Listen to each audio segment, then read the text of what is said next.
halfway through it, and we go to Japan. Now, in the United States, when we were touring, Ozzy was newly sober. This is late 88, and then early 89, we find ourselves in Japan after a really long fucking day of everybody flying there from the four corners of the world. And we land at Narita, and I don't know how many of you have gone to Japan and landed at Narita, but Narita Airport is convenient to Tokyo the way Scranton, Pennsylvania is convenient to New York City. So it's a long-ass drive in the city. We're just, 14 hours in a plane. So I would get in my hotel room at the Roppongi Prince Hotel in downtown Tokyo, go down to the bar for a drink, and there's the entourage. So on this tour, it was Ozzy, we had Geezer Butler on bass. So you got the real stories. It was Zakk Wylde's first tour, and the late, great, my good buddy Randy Castillo on drums.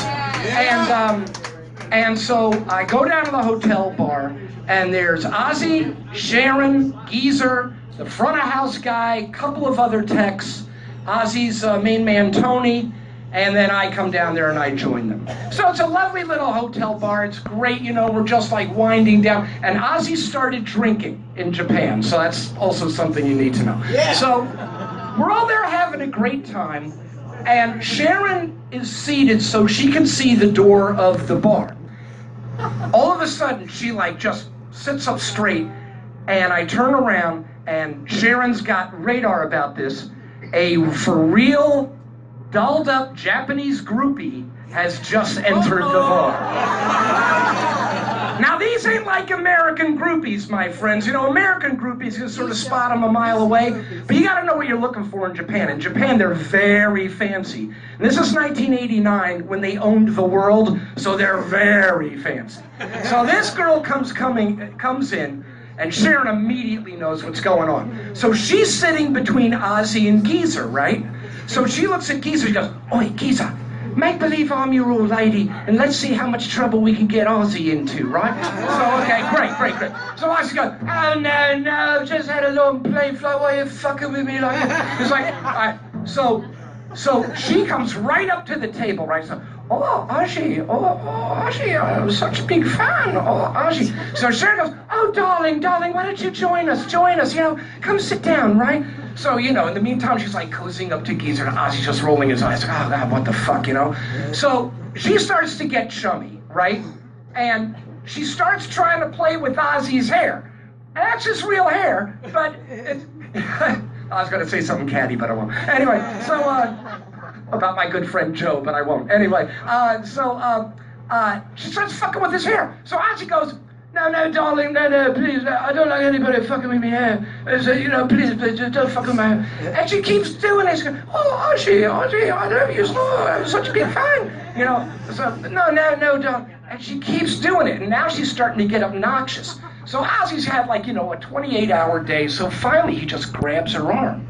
And he goes "No, listen, I've told you, I don't want anybody fucking with me hair." She starts giving him sass. So all of a sudden, the mood changes. Now, Sharon was a slightly larger woman back then, and so she all of a sudden gets up and turns into Medusa. It's ah! And she grabs this girl, and she goes, "Listen, you, he told you to stop touching him. Stop touching him. I know what you are. You're a fucking whore." And when she does that, this chick starts giving Sharon attitude. Bad decision. And I do mean decision, because the decision was knock out with one punch. Bam! Right in the kisser. This chick, her feet leave the floor. She goes sailing back. Now here's the thing. All right, so in this bar, they had chairs, and they had these cubes that were just made out of wood with Formica on them that you could sit. But they come to a corner, right? This chick's head misses a corner by 2 inches, and she just goes down, right? So our front of house guy, who's a real London English gentleman, he's immediately just right on top of her. And he's just going, All right, darling, come on now. Come around. Now you and me are just going to get up and we're going to leave, right? Very nice. Lovely day, sunny Jim, right? You know, and just like, so he's got her, and like, I didn't even notice, like, he's just squirreled her out. He's done his job, right?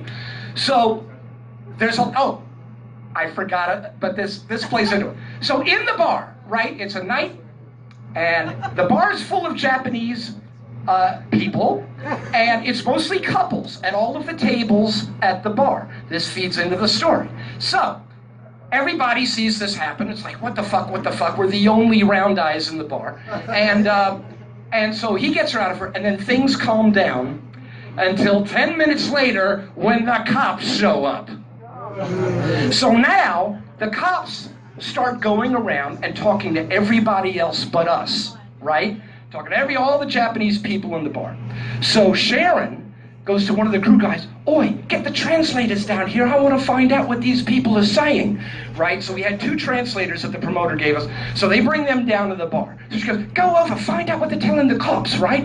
So they go over, they listen to what, one testimonial, and they go over to another table, listen to another testimonial, they look at each other, they come back, they say, "What are they saying?